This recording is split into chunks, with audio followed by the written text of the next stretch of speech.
ये कुरुक्षेत्र का है। कुरुक्षेत्र जो उनकी किताब है दिनकर जी की, उसमें ये दृष्टांत आता है। वे लिखते हैं कि क्षमाशील हो रिपु समक्ष तुम हुए विनत जितना है, और दुष्ट कौरवों ने तुमको कायर समझा उतना ही, और अत्याचार सहन करने का कुफल यही होता है, पौरुष का आतंक मनुज कोमल होकर खोता है।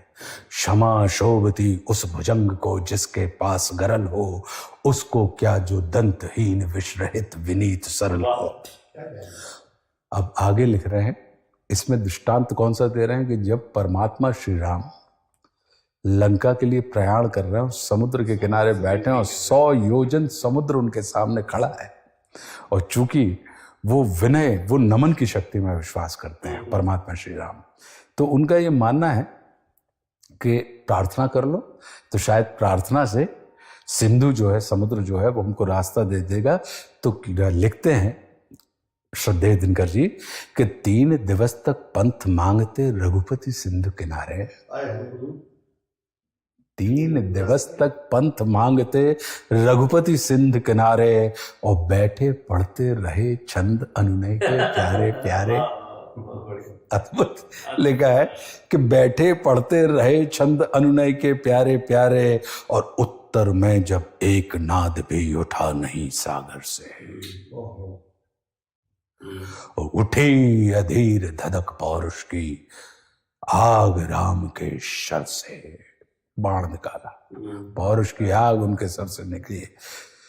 तो उत्तर में जब एक नाद भी उठा नहीं सागर से, उठी अधीर धधक पौरुष की आग राम के शर से, और सिंधु देह धर त्राही त्राही करता आ गिरा शरण में, और चरण पूज दास्ता ग्रहण की बंधा मूढ़ बंधन में। सच पूछो, सच पूछो, दिनकर जी कह रहे हैं कि सच पूछो तो शर में ही है बस्ती दीप्ति विनय की। भय बिनु प्रीत ना होती। जो पूज्य तुलसीदास जी लिख रहे हैं कि भय बिनु प्रीत ना होए गोसाई, है ना, कि सच पूछो तो शर में ही है बस्ती दीप्ति विनय की, और संधि वचन संपूज्य उसी का जिसमें शक्ति विजय की। सहनशीलता क्षमा दया को तभी पूजता जग है, बल का दर्प चमकता जिसके पीछे जब जगमग है। इसी दृष्टांत को हमने आल्हा की तर्ज पे लिखा था, क्योंकि अब हम बुंदेलखंड के हैं, तो हमने इसको हमारे अपने यहाँ आल्हा गाया जाता है। तो ये हमने लिखा था कि रामचंद्र जी खड़े किनारे हाथ जोड़कर शीश नवाएं। क्या बात है। रामचंद्र जी खड़े किनारे हाथ जोड़कर शीश नवाएं, सिंधु प्रार्थना सुनो हमारी हमको कोई राह बताएं।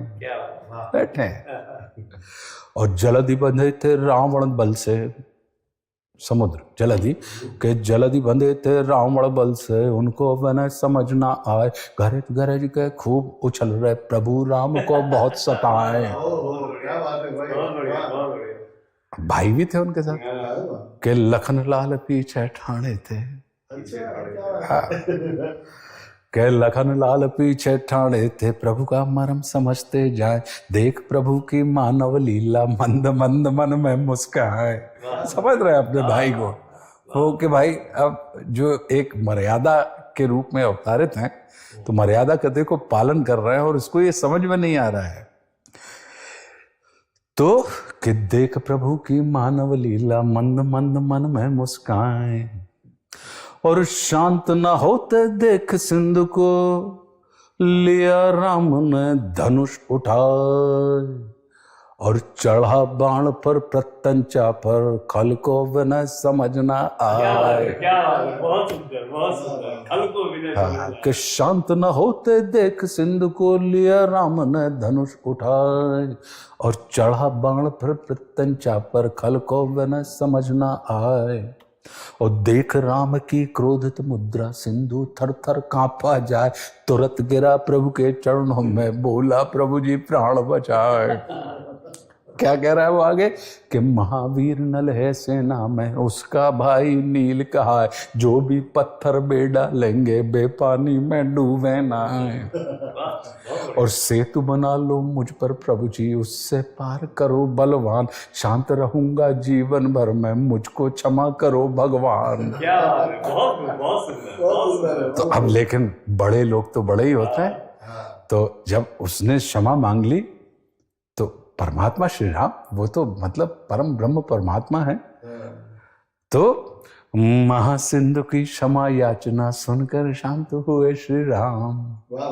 और गले लगाया हंसकर बोले, तुमने बना दिया सब काम। वाह वाह वाह।